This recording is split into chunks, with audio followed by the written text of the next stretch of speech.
Lots more bluebells out now in Parkwood, as my wife is noticing on the photos. Lots more. And we'll ignore the badge and set today because I've told you about that a few times. But the bluebells, wow, look at that bank. I think I've said that before. I'm getting a lot of deja vu. And here's the little path which I got. But you'll see, if you compare this to the other videos, you will see that they really have put on a display now. More and more have come out. Just look at this. It's like a carpet. What can you say? That's just picturesque, or picturesque as we should say. I'm loving it. Can you hear the birds?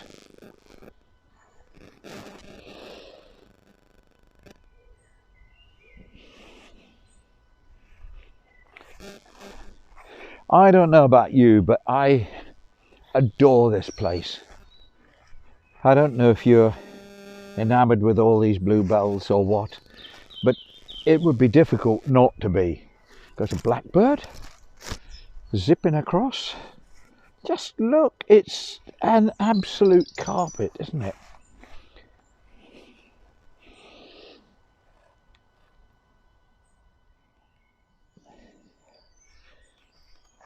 I'm trying a new microphone. I am hoping it's working.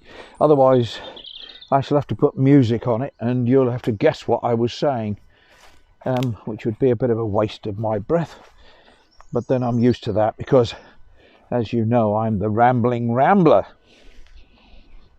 Ouch. Yeah, who bangs his head on the trees? How wonderful. How wonderful to know you really love me. How wonderful to know you really care. Well, we don't need music on the video. It's me making a din.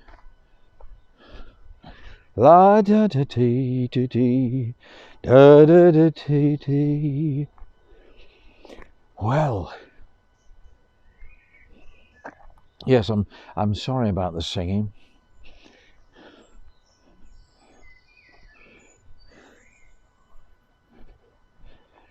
You folks will know these woods nearly as much as well as we do, but just the sun through the trees at this low angle is giving all these speckled effects up the trees. Wasn't that good? Isn't it good? Well, I like it anyway. I'm desperate to know if you saw the first video from today, whether or not the wind, because there was a lot of wind across the field there coming up to Parkwood. I'm interested to know whether or not the wind was suppressed by the new microphone that I'm using. I'm using a little clip-on mic. I think they call them the lapel mics. I've got a jumper on, so I've got no lapel, but they're clip-on mic, and I'm hoping that the wind noise was suppressed by it. At least that was my idea. I still can't work out, and I have said this before, why it is that phone companies haven't worked out that if they put a bit of foam or some such material, probably not ordinary foam, they put in some foam that is waterproof, etc., etc., and that dries very quickly or has a water repellent surface on it, because of course all the phones now can go into water. I've never quite understood why, although from my lady friends a lot of them say they do jump out of your back pocket into the toilet. So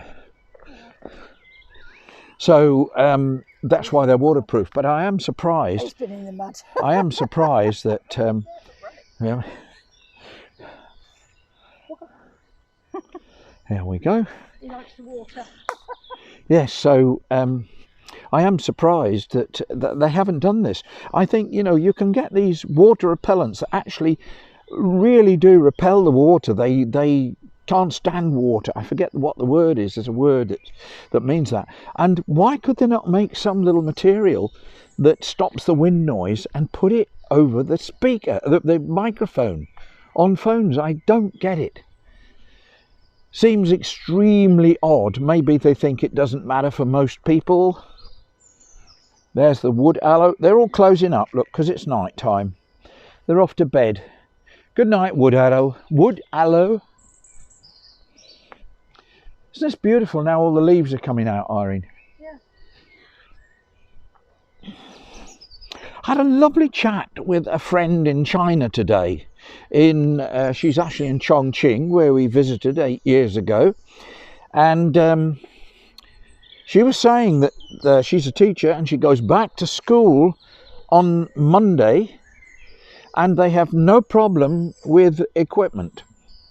Every classroom has got the hand gel, and every child is being given, they're not all children, some of them are in their teens, they are being given 3 masks every single day. The teachers have given a week's worth of masks at the beginning of the week, and everybody has enough masks and hand gel. And I see today from the news that we've had umpteen thousand masks that have come in from China today. I forget, where were they coming from, Irene?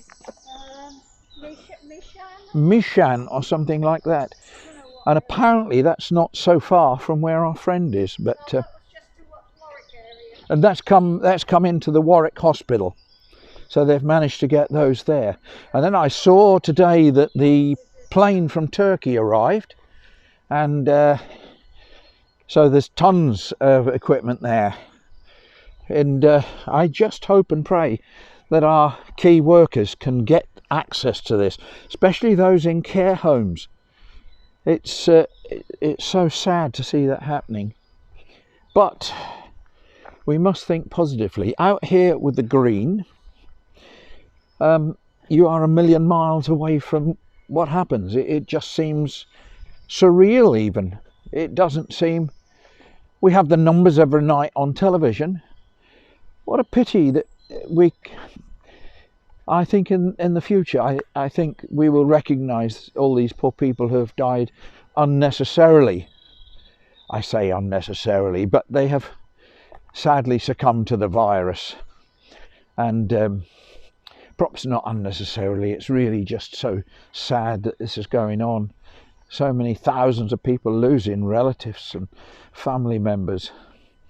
But on the positive side, we seem to have gone over the peak now, and hopefully this will come down and down, as has happened in other countries. But I hope we don't open up too soon and start a second wave. But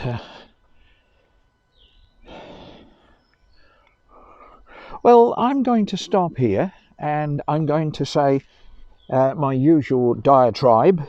Thank you for watching, and a special thank you to those who have subscribed, or to those who are about to subscribe. It's bye from Dave and Irene in Parkwood, Coventry, United Kingdom.